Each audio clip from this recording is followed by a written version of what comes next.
தேவனுடைய சித்தமும் தேவனுடைய விருப்பமுமே நம்ம வளமாக இருக்கணும், நலமாக இருக்கணும், நீடி ஆயுள் இருக்கணும், நல்ல ஆசீர்வாதங்களோடும் எல்லா நன்மைகளோடு நம்ம இருக்கணும்னு கர்த்தர் விரும்புகிறார்.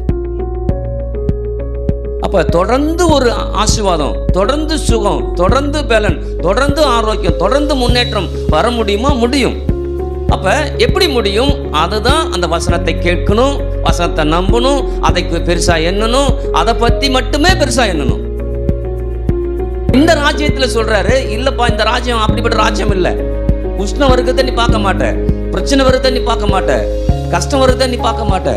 உனக்கு எல்லாமே வந்துகிட்டே என்ன பண்ணும்? அப்ப எது முக்கியம்? தேவனுடைய வார்த்தை எனக்கு முக்கியம். அதை நான் முக்கியப்படுத்துறேன், அதை அதிகப்படியா நம்புறேன். 100க்கு 100% வசனம் எனக்குள்ளார வேலை செய்யத்தான் நான் நம்புறேன். அப்ப 100 மடங்கு அறுவடை. தேவனுடைய வார்த்தை சொல்கிறது, மனுஷன் அப்பத்தினாலே மாத்திரமல்ல, தேவனுடைய வாயிலிருந்து புறப்படுகிற ஒவ்வொரு வார்த்தையினாலும் பிழைப்பான் என்று எழுதியிருக்கிறது. இதில் எழுதியிருக்கிற வார்த்தைகளை நான் விசுவாசிக்கிறேன். இயேசுவின் நாமத்தில் எல்லா நன்மைகளையும் பெற்றுக்கொள்வேன். ஆமென். திருப்புவோம். மத்தேயு எழுதின சுவிசேஷம் 13ஆம் அதிகாரம் 1 முதல் வாசிக்கிறேன். இயேசு அன்றைய தினமே வீட்டிலிருந்து புறப்பட்டு போய் கடலோரத்திலே உட்கார்ந்தார். திரளான ஜனங்கள் அவரிடத்தில் கூடி வந்தபடியால் அவர் படவில் ஏறி உட்கார்ந்தார். ஜனங்கள் எல்லாரும் கரையிலே நின்றார்கள். அவர் அநேக விசேஷங்களை உவமைகளாக அவர்களுக்கு சொன்னார். கேளுங்கள், விதைக்கிறவன் ஒருவன் விதைக்க புறப்பட்டான். அவன் விதைக்கையில் சில விதை வழியருகே விழுந்தது. பறவைகள் வந்து அதை பட்சித்து போட்டது. சில விதை அதிக மண்ணில்லாத கற்பாறை இடங்களில் விழுந்தது. மண் ஆழமாய் இராததினாலே அது சீக்கிரமாய் முளைத்தது. வெயில் ஏறின போதோ தீந்து போய் வேறு இல்லாமையால் உலர்ந்து போயிற்று. சில விதை முள்ளுள்ள இடங்களில் விழுந்தது. முள் வளர்ந்து அதை நெருக்கி போட்டது. சில விதையோ நல்ல நிலத்தில் விழுந்து சிலது 100ஆகவும் சிலது 60ஆகவும் சிலது 30ஆகவும் பலன் தந்தது. கேட்கிறதற்கு காதுள்ளவன் கேட்க கடவன் என்றார். ஆமென். நம்ம விசேஷமாய் இந்த வேதபாட வகுப்பில் வளமான வாழ்வு குறித்து பார்த்துட்டு வரோம். ஏன் அதை பார்க்குறோம் அப்படின்னு சொல்லும்போது, தேவனுடைய சித்தமும் தேவனுடைய விருப்பமுமே நம்ம வளமாக இருக்கணும், நலமாக இருக்கணும், நீடி ஆயுள் இருக்கணும், நல்ல ஆசீர்வாதங்களோடும் எல்லா நன்மைகளோடு நம்ம இருக்கணும்னு கர்த்தர் விரும்புகிறார். அப்போ இன்றைக்கி அதை குறித்து நம்ம பார்க்கும்போது நம்முடைய எண்ணங்கள், நம்முடைய சிந்தனைகள், நம்முடைய வார்த்தைகள் எல்லாமே மாற்றப்படுகிறது. ஆமென். மாற்றப்படும் போது வாழ்க்கையும் மாறுது. எத்தனை பேர் ஆமென் சொல்கிறது? வார்த்தையை மாற்றாமல், எண்ணங்களை மாற்றாமல், சிந்தனைகளை மாற்றாமல் எதுவுமே மாறாது. ஆமென். இன்றைக்கி இருக்கிற சூழ்நிலைகள் மாறணும்னா நம்முடைய எண்ணங்கள், சிந்தைகள், வார்த்தைகள் எல்லாம் மாறணும். அப்படி மாறிடுச்சுன்னா எப்படி மாறணும்? கர்த்தருடைய வார்த்தைக்கு நேராக மாறுதல் வரணும். அப்படி மாறுதல் வந்துச்சுன்னா வாழ்க்கையில் மாற்றம் உண்டாகும். அவ்வளோதான். ஆதியாகமத்தில் ஒழுங்கின்மை, வெறுமை, இருள், அதன் மத்தியில் ஆவியானவர் இருக்கிறார். இன்றைக்கி நம்ம மத்தியில் ஆவியானவர் இருக்கிறார், நமக்குள்ளார இருக்கிறார். ஆமென். அப்போ ஆவியானவர் இருந்தும் ஏன் நடக்கலை அப்படின்னா வார்த்தை அங்கே வெளிப்படலை. வார்த்தை வெளிப்படும் போதெல்லாம் அங்கே ஆவியானவருக்கு வேலை செய்ய லெகுவாக என்ன பண்ணும்? அப்போ இன்றைக்கி வார்த்தையை நம்ம தியானிக்கும் போது, வார்த்தையை கேட்கும்போது, இப்படிப்பட்ட வார்த்தைகளை கேட்கும்போது வேதம் சொல்லுது, நீ ஆசீர்வாதமாக இருப்பாய் அப்படின்னு தான் சொல்லுது. நீ ஏழையாக இருப்பாய் அப்படின்னு சொல்லலை. நீயோ கடன் வாங்க மாட்டாய், நீயோ கடன் கொடுப்பாய் அப்படி தான் சொல்லுது. நீ கடன் வாங்கிட்டே இருப்பேன்னு சொன்னால் நம்ப முடியாது. ஆனால் அவர் சொல்கிற, நீயோ கடன் வாங்க மாட்டேன், கடன் கொடுக்குறவனா என்ன பண்ணுவானே மாற்றுவேன். நீ வாளாக இருக்கிற ஆள் கிடையாது, நீ தலையாக இருக்கிற ஆள். நீ கீழே கிடக்கலாம், நீ கீழே இருக்கிற ஆள் இல்லை, நீ மேலே இருக்கிற ஆள். அப்போ வேதம் அற்புதமாய் நம்மளை ஃபோக்கஸ் பண்ணி சில காரியத்தை பேசிக்கொண்டே இருக்குது. அதை குறித்து நம்ம புரியாமல், அதை குறித்து அறிந்து கொள்ளாமல் விட்டுட்டோம்னா அப்படியே தான் இருக்கும். ஆனால் அதை பற்றி இப்போ நம்ம சபையில் கொஞ்சம் அலசி ஆராய்ந்து கொண்டு என்ன பண்ணுறோம் இருக்கிறோம். இன்னும் நமக்கு காலை நேரத்தில் நமக்கு கொஞ்சம் டைம் கிடைக்குது இப்போ, இல்லைங்களா? ஒரு 20 நிமிஷத்துக்கு மேலே 30 வருஷத்துக்கு மேலே நமக்கு கிடைக்குது. ஆமென். இன்னும் நல்லா பண்ணணும் தான் நானும் யோசிக்கிறேன் அதில். ஏன்னா அந்த கிடைக்கக்கூடிய நேரம் ரொம்ப பொன்னான நேரம், ரொம்ப அருமையான நேரம், டிஸ்டர்பன்ஸ் இல்லாத நேரம், காலை வேலை. இப்போ இந்த நேரத்துலையாவது இல்லையா வரும்போது 1008 யோசனை வந்திருப்போம் வரும்போது. ஆனால் காலையில் எழுந்திருக்கும் போது ஃப்ரெஷ்ஷாக எழுந்திருப்போம். அந்த எழுந்திருக்கும் போதே கவலையோடு எழுந்திருக்காம, பிரச்சனையோடு எழுந்திருக்காம, கர்த்தருடைய வார்த்தை என்ன சொல்லுது இன்னைக்கு அப்படின்னு எழுந்திருக்கும்போது அதுவே பெரிய திருப்தி என்ன பண்ணும் இருக்கும். கண்டிப்பாக ஒவ்வொரு நாளும் அந்த ஜெபத்தின் மூலமாக கர்த்தர் ஒரு பெரிய மாற்றத்தை உண்டு பண்ணுவார். உங்களுக்குள்ளார ஒரு நம்பிக்கையாவது கொடுப்பார். ஹல்லேலூயா. ஒரு கப்பல் நிற்கணும்னா என்ன தான் பண்ணும்? அந்த கப்பல் நங்கூரம் விடணும். நங்கூரம் விட்டால் தான் அந்த கப்பல் என்ன பண்ணும்? நிற்கும். அப்போ இன்னைக்கு நான் வார்த்தையில் நங்கூரம் விடுறேன், வார்த்தையின் மூலமாக எதிர்பார்க்குறேன். அப்போ கண்டிப்பாக நான் நிலையாக என்ன பண்ணுவேன்? நிற்பேன். நிலையில்லாத உலகம்னு சொல்லி வாழ்ந்ததால நாமளும் நிலை இல்லைன்னு நினச்சிட்டோம். இல்லை, நாம் நித்தியமாக இருக்கிறவர்கள். ஹல்லேலூயா. அப்போ இன்றைக்கி நீங்களும் நானும் வளமான வாழ்வுக்குள்ளார போகக்கூடிய காரியத்தை கொஞ்சம் கொஞ்சமாக கற்றுக்கிட்டு வரோம். இன்றைக்கி கொஞ்சம் தான் கற்றுக்க போகிறோம். ஏன் அப்படின்னு சொல்லும்போது சின்ன சின்ன காரியத்திலேருந்து கொஞ்சம் மேலே வரலாமேன்னு சொல்லி. ஆமென். அப்போ இன்றைக்கி நம்ம இந்த ஊமையை குறித்து படிக்கிறோம். போன முறை நான் 4 விதமான நிலத்தை என்ன பண்ணோம் பார்த்தோம். இப்போ அதையும் திரும்ப பார்ப்போம். ஆனால் அதுக்கு முன்னாடி இதை படிக்கிறோம். ஏன் அப்படின்னு சொல்லும்போது இதில் பொதுவாக எல்லாருக்கும் சொல்கிறாரு. பொதுவாக எல்லாருக்குன்னு எப்படி? யாரெல்லாம் திரளான ஜனங்கள் என்ன பண்ணுறாங்க? கூடி வராங்க. கூடி வரும்போது சீஷர்கள் கூட என்ன பண்ணுறாங்க? இருக்கிறாங்க. அப்படி இருக்கும்போது எல்லாருக்கும் போதிக்கிறார். எல்லாருக்கும் போதிச்சுட்டு முடிச்சிட்ட பிறகு யாரும் அவங்கள்ட்ட அதுக்கு ஒரு விளக்கத்தை கேட்கல. ஆனால் சீஷருக்கு விளக்கத்தை இவரை சொல்கிறார். ஆமென். இங்கே பார்த்தீங்கன்னா தெரியும். சொன்ன பிறகு அப்போது சீஷருக்கு அவரிடத்தில் ஏன் அவர்களுடைய உண்மைகளாக பேசுகிறீர் என்று கேட்டார்கள். அவர்கள் அவர் பிரதியுத்தரமாக, பரலோக ராஜ்யத்தின் ரகசியங்களை அறியும்படி உங்களுக்கு அருளப்பட்டது அவர்களுக்கோ. அப்போ இன்னைக்கு நீங்களும் நானும் பரலோக தேவனுடைய ரகசியங்களை தேவன் இதன் மூலமாக நமக்கு வெளிப்படுத்துகிறார். அப்போ பரலோகத்தில் அப்படி சித்தம் செய்யப்படுகிறது போல இந்த பூமியில் அப்படி சித்தம் செயல்படணும்னா அதற்குரிய ரகசியத்தை தேவன் கற்றுக் கொடுக்கிறார். ரகசியத்தை அறிஞ்சுக்கிட்டோம்னா பதற மாட்டோம். புரியுதுங்களா? ஆமென். அப்போ அது ஒரு விளக்கத்தை அழகாக அங்கே போதிக்கிறாரு. இங்கே சொல்லும்போது சாதாரணமாக 4 நிலத்தை சொல்லிடுறாரு. ஆனால் அங்கே சொல்லும்போது ஒவ்வொன்றுக்கும் டீட்டெயிலாக விவரமாக சொல்கிறாரு. அப்போ நம்ம சில காரியம் கொஞ்சம் விவரமாக கற்றுக்கிட்டோம்னா நம்ம வாழ்க்கை நல்லா விளங்குன்னு நான் நம்புகிறேன். ஆமென். அதுக்காக தான் பைபிள் ஸ்டடியில் கொஞ்சம் விவரமாக கற்றுக்குறோம். அப்போ விவரமாக நான் கற்றும்போது என் வாழ்க்கை விளங்கும். எப்படி திரும்ப விளங்கும்? வளமான வாழ்வுக்குள்ளாக விளங்கும். ஆமென். நீங்கள் உங்கள் திரும்பவும் சொல்கிறேன், உங்கள் வாழ்க்கையில் இது வரைக்கும் அந்த வளத்தை பார்க்கலன்னா நான் அந்த அளவு கற்றுக்கொள்ளாமல் என்ன பண்ணுறேன்? இருக்கிறேன். ஆனால் கற்றுக்கொள்ளும் போது ஒரு மிகப்பெரிய மாற்றங்களை தேவன் என்ன பண்ணுற ஏற்படுத்தி கொடுக்குறார். ஆமென். அப்போ இங்கே சொல்லும்போது அழகாக சொல்லுது. என்ன தண்ணிக்கு பார்க்க போகிறோன்னு சொல்லும்போது அந்த கற்பாறையில் விழக்கூடிய விதை. ஆமென். விதை என்பது எங்கே போட்டாலும் என்ன பண்ணும்? முளையும். விதையுடைய தன்மை என்ன? எங்கே போட்டாலும் முளையும் இல்லைங்களா? அந்த முளைக்கக்கூடிய அந்த விதை அதுதான் வசனத்தை விதைக்கு ஒப்பிட்டு சொல்கிறாங்க. வசனம் எங்கே யார்கிட்ட, சின்ன பிள்ளையாக இருந்தாலும் பெரியவங்களாக இருந்தாலும் யார்கிட்ட இருந்தாலும் அந்த வசனம் என்ன பண்ணும்? வேலை செய்யும். எப்படி இந்த நிலத்தில் 4 விதமான நிலம் இருக்கு இல்லையா? எங்கே போட்டாலும் வேலை செய்யும். அப்போ எங்கே போட்டாலும் வேலை செய்யணும். அந்த அப்போ வேலை செய்யலைன்னா விதையில் பிரச்சனை இல்லை. எதில் தான் பிரச்சனை?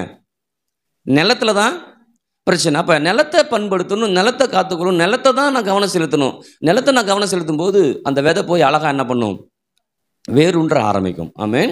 அப்போ இன்றைக்கி என்ன பார்க்க போகிறோன்னு சொல்லும்போது கற்பாறை நிலத்தில் ஒரு காரியத்தை சொல்லுது. வேறு இல்லாமல் என்ன பண்ணுச்சு? அது உலர்ந்து போயிடுச்சு.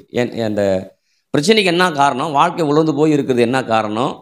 எந்த பயனும் இல்லாமல் காரணம் என்னன்னா வேறு ஊன்றல. என்ன நடக்கலை? வேறு ஊன்றல. சொல்லுங்கள், வேறு ஊன்றல. ஆமென். அப்போ இங்கே இயேசு கிறிஸ்து ஓமையாக சொல்லும்போது எப்படி சொல்கிறார் பாருங்க. சில விதை அதிக மண் இல்லாத கற்பாறை இடங்களில் விழுந்தது. மண் ஆழமாக இராததினாலே அது சீக்கிரமாய் முளைத்தது.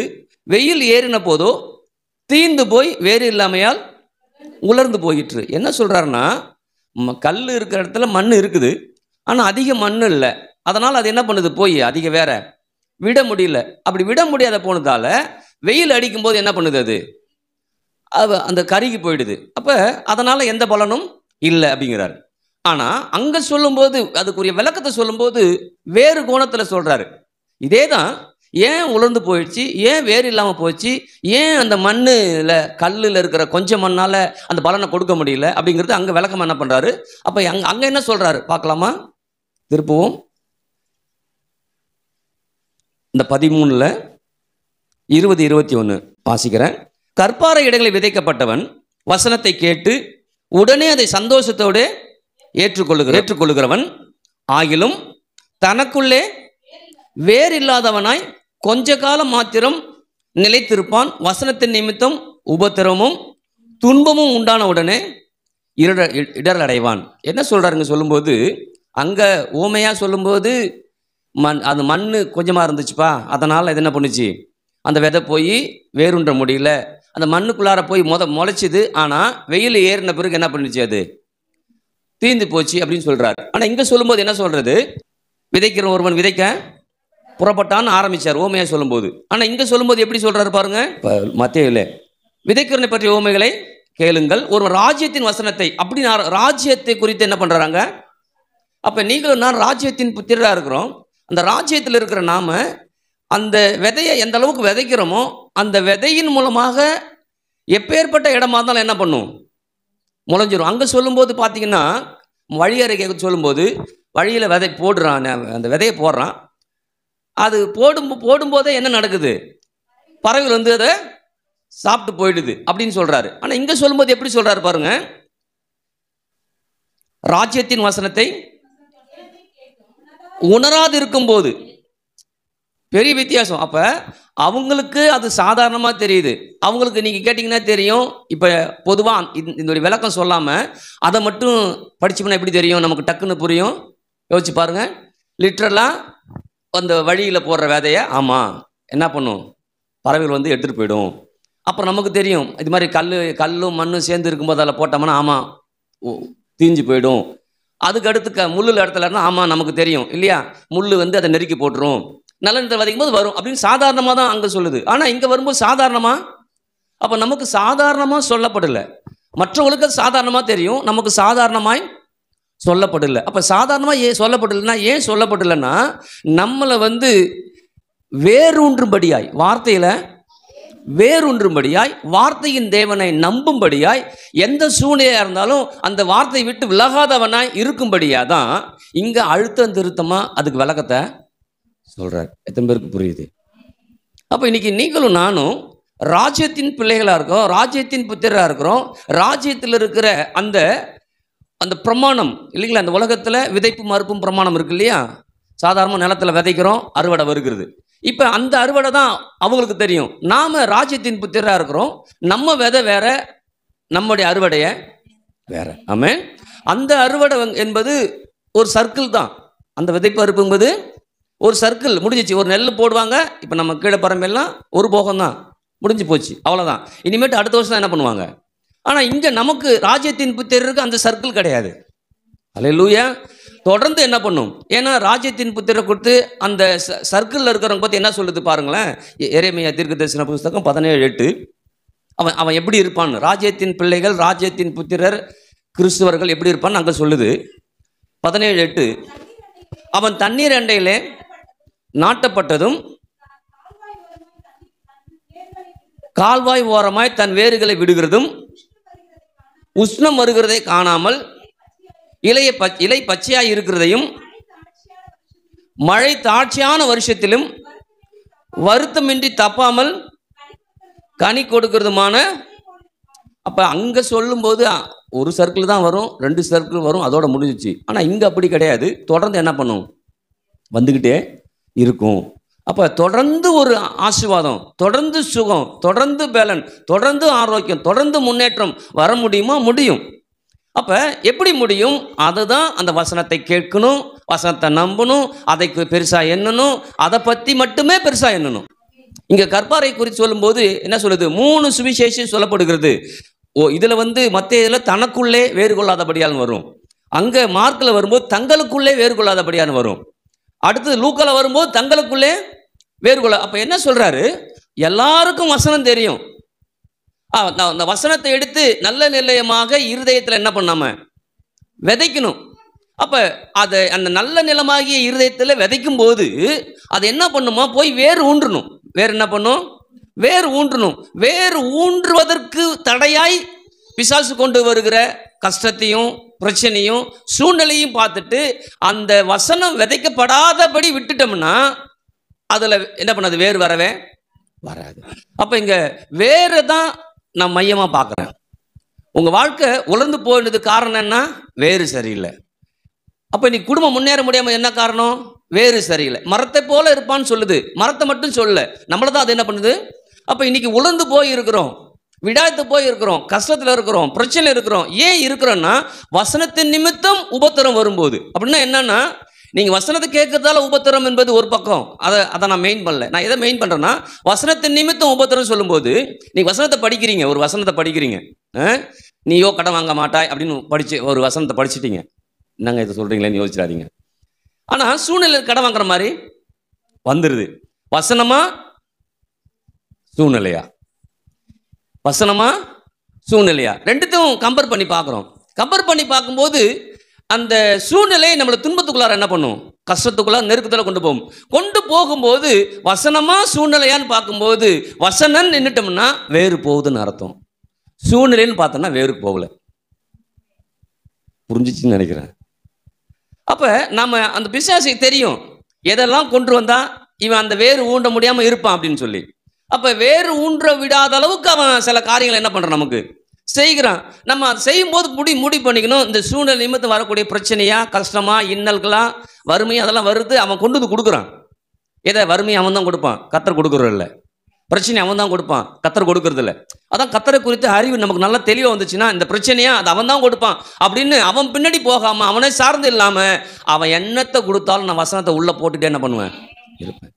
இன்னைக்கு இப்படி நம்ம லெகுவாக வாழாமல் கஷ்டத்தோடே வாழ்ந்துட்டு இருக்கிறோம். ஏன்னா வசனத்தின் நிமித்தம், அதாவது வசனமா சூழ்நிலையா, வசனமா பிள்ளையா, வார்த்தையா கடனா, வார்த்தையா, இப்படி கம்பேர் பண்ணும்போது எல்லாரும் எதை தான் யோசிக்கிறாங்க டக்குன்னு. அப்போ வசனத்தின் நிமித்தம் உபத்திரம் வரும்னா, துன்பம்னா, வசனத்தை நம்மளை கொண்டு நிறைவேற்ற முடியாத அளவுக்கு பொல்லாங்கன் கொடுக்குற பிரச்சனையும் நெருக்கமும் வரும்போது வசனத்தையே விட்டுட்டு நம்ம என்ன பண்ணுறோம், வாழ்ந்து கொண்டு. இன்னைக்கு ஏன்னா பேர் இயேசு விட்டு ஏன் போகிறாங்க? வசனம் தெரியாமல். வசனம் எல்லாருக்கும் தெரியும், அது மேலே அதிக நம்பிக்கை இருக்காது, அது மேலே பெரிய அளவு கடந்த பிரியம் இருக்காது.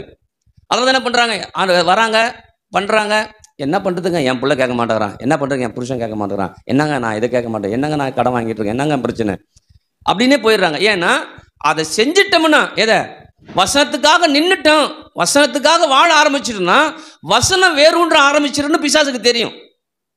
அதனால தான் வேறு ஊன்றாமல் இருக்கணும்னே அவன் முடிவு பண்ணிட்டு இருக்கிறான். அப்போ வேறு ஊண்டிட்டா எப்படி இருந்துருவான் அவன்? தண்ணீரில் நாட்டப்பட்டவனாய் வேறு விட்டு, இல்லையா? அந்த வேறுடைய தன்மையை பற்றி பார்க்குறோம். 3 விதமான தன்மை நிறையா இருக்குது. அதில் 3, ஒன்று ஆணி வேறு சொல்லுமில்ல, ஒன்று ஆணி வேறு, அது டேப் ரூட்டுங்கிறாங்க. சல்லி வேறு, பக்க வேறு, 3 விதம்.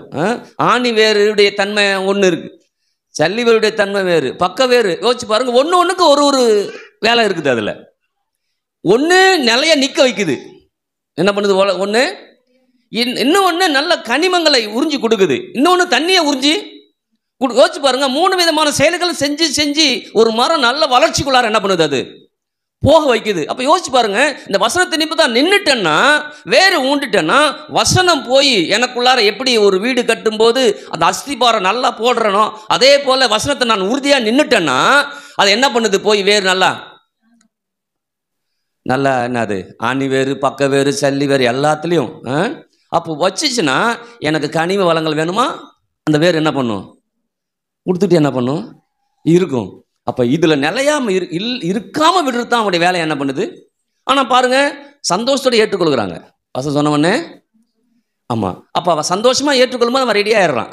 என்ன பண்ணுறான், சந்தோஷமாக ஏற்றுக்கிறியா, இரு நீ வீட்டுக்கு போ, உனக்கு ஒன்று என்ன பண்ணிருக்கேன் வச்சிருக்கிறேன். வீட்டுக்கு போகிறவொடனே இருந்த சந்தோஷம் போய் துக்கம் அதிகமாக ஆயிடுது. அதில் தான் அவனுக்கு தெரியும், உன் சந்தோஷம் கொஞ்சம் நேரம் தான், அது உலர்ந்து போயிடும், அப்புறம் திரும்ப ஆண்டவர்கிட்ட அழுதுகிட்டு வருவேன். இப்படியே உன் வாழ்க்கை என்ன பண்ணுறோம், போயிடும், உன்னால் நிலையாக நிற்க முடியாதுன்னு. வசனத்து நிமித்தம் பிரச்சனைகள், வசனத்து நிமித்தம் இந்த மாதிரி காரியங்கள் வரும்போது வசனமா சூழ்நிலையா, வசனமா குடும்பம், வசனமா பிள்ளையா, வசனமா அப்படின்னு நமக்குள்ளார அந்த ஆசிரியேஷன் வரும்போது அதெல்லாம் விட்டுட்டு என்ன பண்ணுறது அப்படின்னு நம்மளை சரிப்படுத்துக்கும். ஞாபகம் இருக்கா? என்ன பண்ண சொல்ல போகிறோம், அப்படி வாழ்ந்துட்டு போயிடுவோம். அப்படி தான் ஜனங்கள் வாழ்கிறாங்க, கிறிஸ்துவில் வாழ்கிறாங்க. அப்படி கோயிலுக்கு வந்துடுவாங்க கரெக்டாக, சந்தோஷத்தோட கைத்தட்டி பாட்டு பாடுவாங்க. பைபிள் இல்லையா, ஆலயத்தை வந்து நல்லா கைத்தட்டி பாடுறாங்களா, பாடுறாங்க, சந்தோஷம்தான், அதில் எந்த மாற்றக்கும் இல்லை. அவனுக்கு நீ சந்தோஷமாக பாட்டெல்லாம் பாடு, அதெல்லாம் பிசாசுக்கு ஒரு பிரச்சனையுமே நல்லா பாடு, 10 பாட்டு கூட நான் பாடு. ஆனால் வசனத்தை மட்டும் உள்ளே கொண்டு வச்சிடாத, வசனத்தை மட்டும் நம்பிடாத. ஏன்னா அந்த வசனம் போச்சுன்னா வேலை செஞ்சிடும். அதனால் நீ பாட்டு பாடிட்டு அப்படியே உன் பிரச்சனையே போ, வசனத்தை பெற்றுக்கொண்டு போயிடாத, வசனத்தை நம்பிட்டு போயிடாதங்கிறதுல அவன் குறியா என்ன பண்ணுவான் இருப்பான். அவன் குறிய எதில் தான் இருக்குது? வசனத்தில் தான் இருக்கு. இந்த ராஜ்யத்தின் மையமே தேவனுடைய வசனம். அதை நம்பி வாழ மறுக்கிறாங்க. அதை நம்பி வாழ யாரெல்லாம் மறுக்கிறாங்களோ அவங்களால வேறுன்ற முடியாது. வாழலாம் கிறிஸ்தவர்களா. ஏன்னா வேறு ஒன்றுனா தான் அங்கே சொல்லுதல் இறைமையை சொல்கிறார்ல, தண்ணீரண்டலை நாட்டப்பட்டதும் உஷ்ணம் வருகிறதே பார்க்க முடியாதான். அப்போ இந்த ராஜ்யத்தை சொல்லவே, இந்த ராஜ்யத்தில் உஷ்ணம் வருதா? இன்னைக்கெல்லாம் கீழே பரம்பில் பட்டையை கிளப்பிச்சு வெயில், உஷ்ணம் இருக்குது. ஆனால் இந்த ராஜ்யத்தில் சொல்கிறாரு, இல்லைப்பா இந்த ராஜ்யம் அப்படிப்பட்ட ராஜ்யம் இல்லை. உஷ்ணம் வருகிறத நீ பார்க்க மாட்ட, பிரச்சனை வருகிறத நீ பார்க்க மாட்ட, கஷ்டம் வருகிறத நீ பார்க்க மாட்ட, உனக்கு எல்லாமே வந்துக்கிட்டே என்ன பண்ணும். அப்போ எது முக்கியம்? தேவனுடைய வார்த்தை எனக்கு முக்கியம். ஹல்லேலூயா. அதை நான் முக்கியப்படுத்துகிறேன், அது மேலே நான் ஆதிக்கம் செலுத்துகிறேன், அதை அதிகப்படியாக நம்புகிறேன். 100க்கு 100% வசனம் எனக்குள்ளார வேலை செய்ய தான் நான் நம்புகிறேன். அப்போ 100 மடங்கு அறுவடை. ஹல்லேலூயா. சரி கொஞ்சம் நம்புகிறேன் அப்படின்னா 60 என்ன பண்ணும்? நிற்கும். பரவாயில்ல, அப்படி கொஞ்சம் சாக்ரிஃபைஸ் பண்ணிட்டோம்னா 30 என்ன பண்ணுறோம்? இப்போ நம்ம வாழ்க்கை 100, 60, 30 இல்லை அதுக்கு கீழே இருக்குதா? அவங்க சொல்கிறது கீழே தான் இருக்குது. 30, 60ங்கிறது எங்கே போகுது? நல்ல நிலத்தான் கொண்டு போய் வைக்கிறான். ஆனால் இங்கே எங்கே சொல்லுது? பலனே இல்லை. வேறு ஊன்றால் தானங்க பலன் வரும். வேறு உள்ளே போய் வர்றதுக்குள்ளார வேலை நடந்துருது. இன்னும் சொல்ல போனால் அவன் பிடுங்கி போடுறவன் அல்ல, வசனத்தை அவன் பிடுங்கி எடுத்து வெளில போட மாட்டான், நம்மளை வச்சே நம்மளை பிடுங்கி வெளில போட வச்சிருவான். அதனால அவன் கை தேர்ந்த ஆள். ஆதாம் ஏவாள் இல்லைங்களா? ஏவாள் எப்படி பாவம் பண்ண செஞ்சான்? அவனா பறிச்சு கொடுத்தான் கையில்? பிசாசு பறிச்சு கொடுத்து நல்லா சாப்பிடணும் சொன்னான்? இல்லை, இவனே பறிச்சு சாப்பிட்ற அளவுக்கு, ஏவாளே பறிச்சு பாட்டி சாப்பிட்ற அளவுக்கு பேசுறான் நயவஞ்சகமா. அப்போ பாருங்க எவ்வளோ ஆண்டவர் ஆணித்தரமா வெளிப்படையா அங்கே பேசுறாரு. இது புசித்த நாளில் சாகவே சாவாய், ஒளிவு மறவே இல்லை. இங்கெல்லாம் ஓமையில பேசிட்டு இருக்காங்க, ஓமையே கிடையாது, வெளிப்படையா பேசுறாரு இல்லையா? உள்ள வச்சுட்டு வெளியில பேசுறதில்ல, வெளிப்படையா பேச. இதை புசிக்கும் நாளில் சாகவே சாவாய், சாவாய்ன்னு சொன்னதே அவன் கொஞ்சம் மாற்றி திரிச்சு நீ சாக மாட்டாய் நான் சொல்லி கற்றுக் கொடுத்துட்டான்னு பார்த்துங்க. அது நம்பிடுச்சு.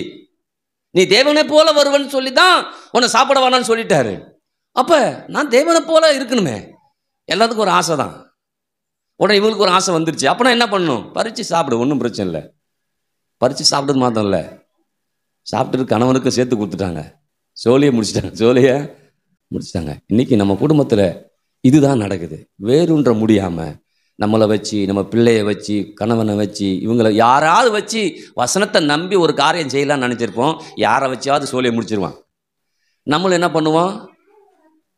ஒரு கட்டுப்பாடு இல்லையா? அதுக்குள்ள சரி கணவன் சொல்லிட்டாரு அப்படின்னு அதை விட்டுருவோம். சரி புள்ள சொல்லிச்சு அதை விட்டுருவோம். சரி புருஷன் இப்படியே விட்டுதால வேறொன்ற முடியாத கிறிஸ்துவர்களா இன்னும் வாழ்க்கை உலர்ந்து போய் இருக்கிறாங்க. இப்போ சபை பிள்ளைகளை பார்த்து நான் சொல்கிறேன், வசனம் வரும்போது உபத்திரம் வருதா, நான் வசனத்தை பிடிச்சிக்கிறேன். பிடிச்சிக்கிட்டீங்கன்னா உபத்திரம் உங்களை விட்டு போகும். அல்லேலூயா.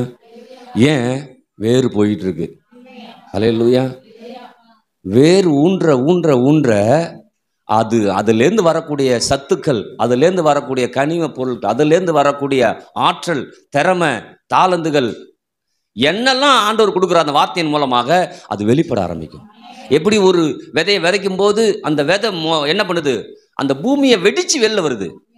சும்மா வராது, சும்மா வரவே வராது. ஏன்னா அந்த விதைக்குள்ளார இருக்கிற வல்லமை அப்படிப்பட்டது. எவ்வளோ போட்டு மூடி வச்சாலும், மண்ணு போட்டு மூடி இருந்தா கூட அது மூடவே முடியாது. ஏன்? அது வெடிச்சு வெளில என்ன பண்ணும்? ஏன்னா அந்த விதைக்குள்ளார அவ்வளோ வல்லம் இருக்குது. அப்போ யோசிச்சு பாருங்க, தேவனுடைய வார்த்தைக்குள்ளார அதை காட்டிலும் கோடி மடங்கு வல்லமை அங்கே கொட்டி வச்சுக்கிறார். அது வெடிச்சு வெளில என்ன பண்ணும்? வரும். உயிர்த்தெழுந்த ஞாயிறுல சொல்லிருக்கிறேன், ஞாபகம் இருக்குங்களா? வார்த்தையே உள்ள இருக்குது. ஆவியானவர் போன உடனே கல் என்ன பண்ணுது? யாருமே தள்ள முடியாத கல்லை புரட்டி வல்லம் என்ன பண்ணுதாங்க? வெளிப்படுது. அல்லேலூயா. அப்போ உயிர்த்தெழுந்த வல்லம் என்பது சாதாரண அல்லவே ஏன்னா அந்த அந்த விதை என்ன பண்ணுது, உசுரோட வெளில வருது. உள்ள போட்டு மூடினோடனே செத்துருது இல்லையா, செத்த பிறகு உயிர் வந்துருச்சு அந்த அந்த விதைக்கு. வந்தவொடனே என்ன பண்ணுது, வெடிச்சுக்கிட்டு என்ன பண்ணுது.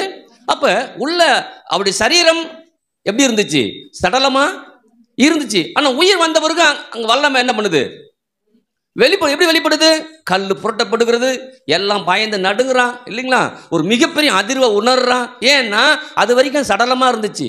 எப்படி இந்த விதை எப்படி உள்ள செத்து போய் கிடக்கும் போது எந்த பலன் இல்லாமல் அது மாதிரி அப்படி இருக்குது. 3 நாட்கள் அப்படி இருந்துச்சு. 3வது நாள் என்ன பண்ணுது, வெடிச்சு வெளியில கிளம்பும் போது அந்த வல்லமையை யாரால் தடுக்க முடியல, தடுக்கவும் முடியாது. அப்ப வசனம் என்பது விதை, அந்த விதைக்குள்ளார வல்லம் இருக்குது. அந்த வல்லமை உங்க வாழ்க்கையில் வெளிப்பட்டுச்சுன்னா உங்க சூழ்நிலை எல்லாம் சுக்கு நூறா என்ன பண்றோம். ஹல்லேலூயா. அப்ப வசனத்துக்குள்ளார அவ்வளோ பெரிய வல்லம் இருக்குதுன்னு முடிவு பண்ணிட்டீங்கன்னா, அதை நம்பி, அதை அறிக்கை செய்து, அதை பேசி, அதை குறித்த காரியங்களை மேலே எண்ணி, நீ வேணா இதை நம்ப, குடும்பத்தில் இதை நம்பிப்பாரு, இந்த வார்த்தையை நம்பிப்பாரு, இந்த வார்த்தை உனக்குள்ளார வேறுன்ற பண்ணப்பாரு, பண்ணிட்டேன்னா உன் நிலம் நல்ல நிலமா என்ன பண்றோம், மாறிடும். நல்ல குடும்பமா, நல்ல பிள்ளைகளா, நல்ல எதிர்காலமா உருவாகும். ஹல்லேலூயா. அப்ப வசனம் நமக்கு தெரியுது. ஆனால் வேறுன்ற முடியாமல் இருக்கிற காரியங்களை மாற்றிக்கொள்ளும் போது நம்ம வாழ்க்கையை அற்புதமாகவும் அதிசயமாகவும் நாமளே நம்ம வாழ்க்கையை பார்த்து ஆச்சரியப்படுவதற்கு கர்த்தர் நடத்துவார். ஹல்லேலூயா. இப்போ நம்ம வாழ்க்கையை பார்க்கும்போது சில நேரம் நமக்கு என்ன எப்படி இருக்குது, ரொம்ப நமக்கே சில நேரம் வெறுப்பு வரும் இல்லையா, என்னடா அப்படின்னு. ஆனால் கர்த்தர் சொல்கிறாரு, நீனே உன் வாழ்க்கையை பார்த்து ஆச்சரியப்படும் அளவுக்கு கர்த்தர் நடத்த போகிறார். ஆமென். அப்போ வேறு ஊன்றணும். அதுக்காக தான் அன்றைக்கி அந்த தியானத்தை பற்றி சொல்லுதில்ல, சங்கீதம் 1ல் 3 இல்லைங்களா, ஞாபகம் இருக்குங்களா, 1ஆம் சங்கீதத்தில் அழகாக சொல்லுது, இரவும் பகலும் இரவும் பகலும் இரவும் பகலும். ஏன் இரவும் பகலும் அந்த விதை வேலை செஞ்சுட்டே இருக்கும். அப்போ வார்த்தை நீ படித்து முடிச்சுட்டுன்னா அது இரவு பகலும் என்ன பண்ணும், உனக்குள்ளார ஓடிக்கிட்டே இருக்கும், அது வேலை செஞ்சுக்கிட்டே இருக்கும். அது வேலை செஞ்சுக்கிட்டு இருக்குதுன்னா அதில் இருந்து ஒரு வல்லம் என்ன பண்ணும், வெளிப்படும். ஹல்லேலூயா. அப்போ அந்த விதை வல்லமை வெளிப்படுறது. அதே போல் நம்ம வாழ்க்கையில் தேவனுடைய வார்த்தையை நம்பி அந்த வார்த்தையை உள்ளே வச்சுட்டுன்னா வெடித்து கிளம்பக்கூடிய ஆசீர்வாதங்கள் நம்ம வாழ்க்கையில் வந்து பலிக்கும். அதை யாரும் தடுக்க முடியாது, யாரும் தடுக்க முடியாது, பிசாசாலே தடுக்க முடியாது. அவனுக்கு வேறு ஊன்றாமல் இருக்கிற வரைக்கும் தான் அவன் மேலே, வேறு ஊன்றுச்சுன்னா அவனால் தடுக்கவே முடியாது.